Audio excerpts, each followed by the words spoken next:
আসসালামু আলাইকুম, সবাইকে ওয়েলকাম জানাচ্ছি আমার টেস্টি কিচেনে। আজকে আমি আমার সকল দর্শকদের জন্য একটি কেকের রেসিপি নিয়ে হাজির হলাম। আমি আজকে আপনাদেরকে করে দেখাবো কিভাবে গ্যাসের চুলায় খুব সহজে ভ্যানিলা প্লেন কেক বানাবেন। অনেকেরই কমপ্লেইন থাকে গ্যাসের চুলায় কেক বানানোর পরে সেটা ঠান্ডা হলে শক্ত হয়ে যায়। তবে আপনারা যদি আমার এই রেসিপি ফলো করেন তবে কেকটা মোটেও শক্ত হবে না। তাহলে প্রথমেই চলুন দেখে নেই আমাদের কি কি লাগবে।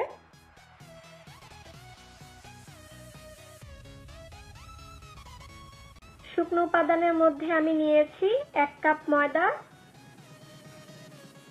1 চা চামচ বেকিং পাউডার, সামান্য লবণ,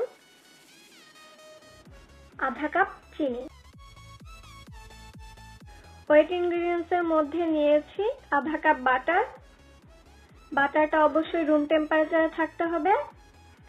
যদি ফ্রিজে থাকে তাহলে 30 থেকে 40 মিনিট আগে ফ্রিজ থেকে বের করে রাখতে হবে।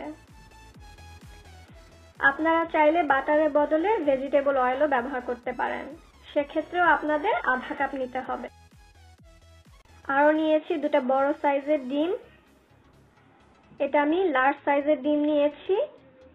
আপনাদের কাছে যদি ডিমটা একটু আকারে ছোট থাকে তাহলে আপনারা 3টা ডিমও নিতে পারেন।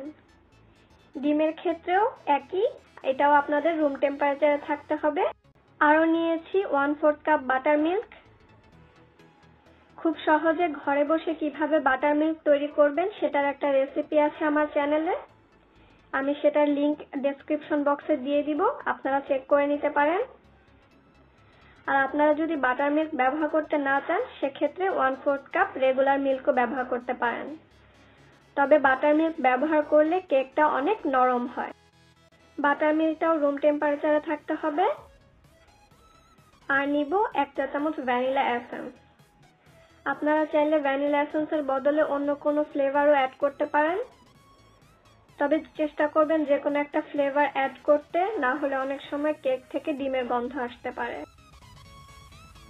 আপনারা দেখে নিলেন আমাদের কি কি লাগবে, তাহলে চলুন আমরা কেক বানানোর প্রসেসটা শুরু করে দেই। প্রথমে আমাদের কেক বানানোর জন্য যা যা লাগবে আমি সবকিছু একত্র করে নিয়েছি। আর ওয়েট ইনগ্রেডিয়েন্টস গুলোকে আমি আগে থাকতেই ফ্রিজ থেকে বের করে রুম টেম্পারেচারে এনে নিয়েছি। চুলায় কেক বানানোর জন্য প্রথমে আমি একটা হাঁড়ি রেডি করে নিব। এখানে আমি একটা উঁচু হাঁড়ি নিয়েছি। হাঁড়ির নিচটায় লবণ দিয়ে ঢেকে দিয়েছি যাতে তলানিটা পুরোটা ঢেকে যায়। আপনারা চাইলে এখানে বালুও ব্যবহার করতে পারেন। আমার কাছে যেহেতু বালু ছিল না সেজন্য আমি লবণ দিয়ে নিয়েছি। তবে হ্যাঁ, আপনারা যে বালুটা ব্যবহার করবেন কখনোই সেটা রাস্তা থেকে বা বিচ থেকে নিয়ে এসে ব্যবহার করবেন না। এরপর আমি একটা স্ট্যান্ড বসিয়ে দিব। আপনাদের কাছে যদি স্ট্যান্ড না থাকে তাহলে যে কোনো স্টিলের বাটি বা হিট প্রুফ কোনো কিছু নিয়ে এখানে বসিয়ে দিলেও হবে। এরপর আমি ঢাকনা দিয়ে দিব। ঢাকনা দিয়ে অল্প আঁচে হাঁড়িটাকে প্রিহিট করতে দিব। আপনারা যে ঢাকনাটা ব্যবহার করবেন সেটাতে যদি ছিদ্র থাকে তাহলে টিস্যু বা কোনো কিছু দিয়ে ছিদ্রটা বন্ধ করে দিতে হবে।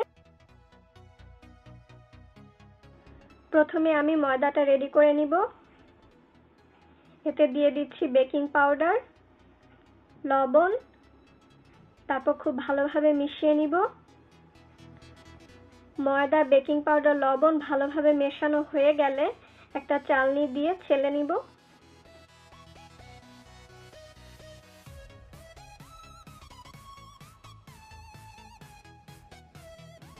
বিট করার সুবিধার জন্য আমি বাটারটাকে ছোট ছোট পিস করে একটি বড় বোলে নিয়ে নিয়েছি।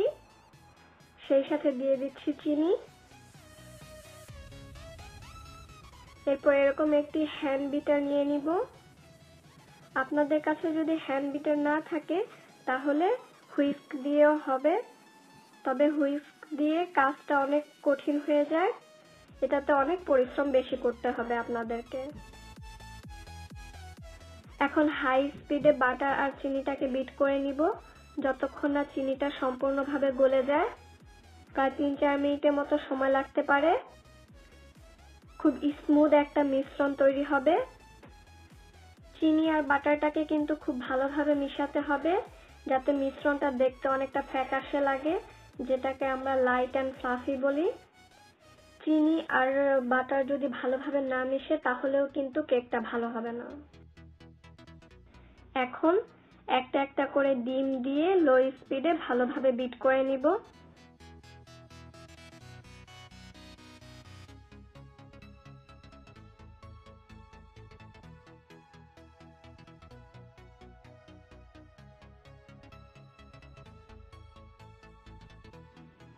আর প্রতিবারই বিট করার পরে বাটির সাইড দিয়ে যে মিশ্রণগুলো লেগে থাকবে সেগুলোকে একটা স্প্যাচুলা দিয়ে মিশ্রণের সাথে ভালোভাবে মিশিয়ে দিতে হবে যাতে সাইডে কোনো কিছু দানা বেঁধে না থাকে।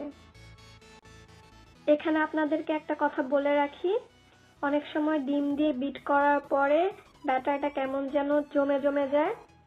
এতে ভয় পাওয়ার কোনো কারণ নেই। অনেক সময় দেখা যায় যে ডিম আর বাটারের যে টেম্পারেচারটা আছে সেটার তারতম্যের কারণেও এই ঘটনাটা ঘটে। এর জন্যই প্রতিটা উপাদানই আমাদেরকে রুম টেম্পারেচারে এনে তারপর ব্যবহার করতে হবে।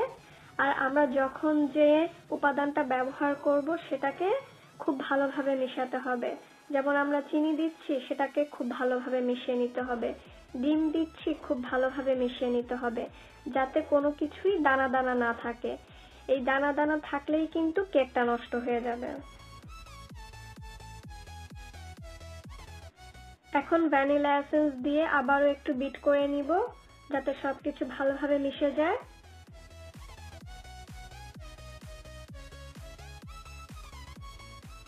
এই পর্যায়ে আমরা যে আগে থাকতে ময়দার মিশ্রণটা তৈরি করে রেখেছি সেটা আর বাটার মিল্কটা ব্যাটারের সাথে ভালোভাবে মিশিয়ে নিতে হবে।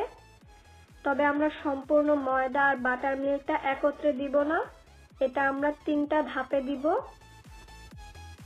3 ভাগের 1 ভাগ ময়দার মিশ্রণ আর 3 ভাগের 1 ভাগ বাটার মিল্ক দিয়ে মেশানো শুরু করব। এ পর্যায়ে আর আমাদের ইলেকট্রিক বিটারের দরকার নেই, এখন আমরা স্প্যাচুলা দিয়ে মেশানো শুরু করব। আমরা যে বাংলায় এক লিখি অনেকটা সেভাবে ফোল্ড করে করে সবকিছু মেশাতে হবে, আর ওভার মিক্স করা যাবে না। এই কারণগুলোর কারণেও কিন্তু কেকটা তৈরির পরে শক্ত হয়ে যায়। কারণ আমরা যদি বেশি মিক্স করি বা জোরে জোরে মিক্স করি তাহলে আমরা যে ডিম, চিনি, বাটার দিয়ে মিক্স করেছি তখন যে ব্যাটারটাতে এয়ার তৈরি হয়েছে সেটা বের হয়ে যাবে। আমি 3 বারে সবটুকু ময়দা আর বাটার মিল্ক দিয়ে নিয়েছি।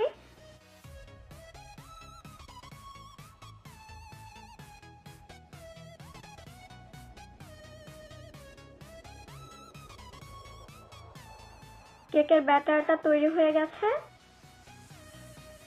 এখন আমি একটা হিট প্রুফ পাত্র নিয়ে নিয়েছি, তারপরে এতে কুকিং অয়েল স্প্রে করে নিয়েছি। আপনারা চাইলে বাটারও মেখে নিতে পারেন। আর যেহেতু আমি ননস্টিকি পাত্র নিয়েছি সেই জন্য আমি কোনো কাগজ ব্যবহার করছি না। এখন কেকের ব্যাটারটা তৈরি করা পাত্রে ঢেলে দিব, এরপর একটি স্প্যাচুলা দিয়ে সমান করে দিব। আর সাইডে যদি কোনো কিছু লেগে থাকে সেটা একটা টিস্যু দিয়ে মুছে নিব।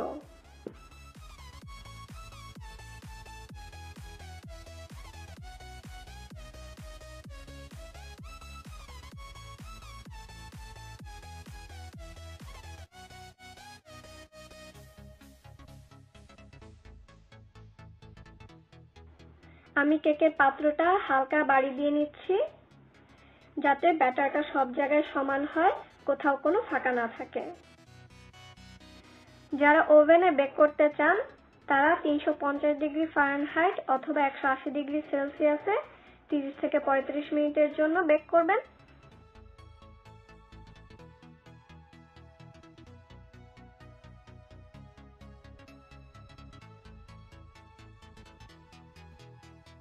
এখন আমরা কেক বানানোর জন্য যে হাঁড়িটা রেডি করেছি কেকের পাত্রটা সেখানে বসিয়ে দিব, দিয়ে ঢেকে দিব। এখন 5 মিনিট চুলার আঁচটা মিডিয়ামে রাখবো। 5 মিনিট পরে চুলার আঁচটা একদম লোতে করে দিব। এভাবে 30 থেকে 35 মিনিট বেক করব। 30 মিনিট পরে ঢাকনাটা খুলে চেক করতে হবে কেকটা হয়েছে কিনা। এখন অনেকেরই প্রশ্ন থাকতে পারে আমি কেন লবণ ব্যবহার করছি। লবণ বা বালু যেটাই ব্যবহার করি না কেন, আমি যেহেতু চুলায় কেকটা বানাচ্ছি, এটা হাঁড়িতে কিছুটা ওভেনের মতো পরিবেশ তৈরি করে। তবে আপনারা চাইলে লবণটা ব্যবহার নাও করতে পারেন।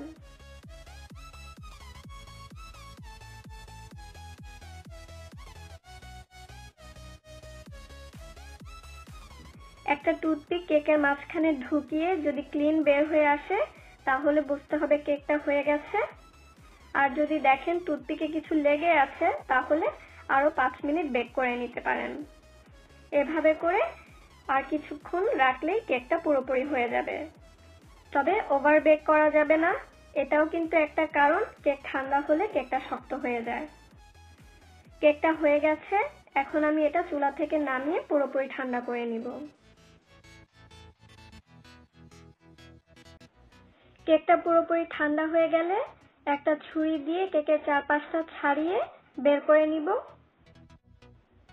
এখানে একটা কথা বলি, ওভেনে বেক করলে কেকের উপরে খুব সুন্দর একটা রং হয়। চুলায় বেক করলে অনেক সময় সেই রংটা হয় না। তবে সেই রং আনার জন্য কখনোই সময় বেশি নিয়ে কেকটা বেক করা যাবে না, তাহলে কিন্তু কেকটা ঠান্ডা হওয়ার সাথে সাথে শক্ত হয়ে যাবে। তৈরি হয়ে গেল গ্যাসের চুলায় ভ্যানিলা প্লেন কেক। দেখেন কেকটা কতটা সফট হয়েছে। উপর থেকে চাপ দিলেও কেকটা স্প্রিং ব্যাক করছে, মানে আবার উপরে উঠে আসছে। আমি আপনাদেরকে কেটেও দেখাচ্ছি কেকটা কতটা সফট হয়েছে।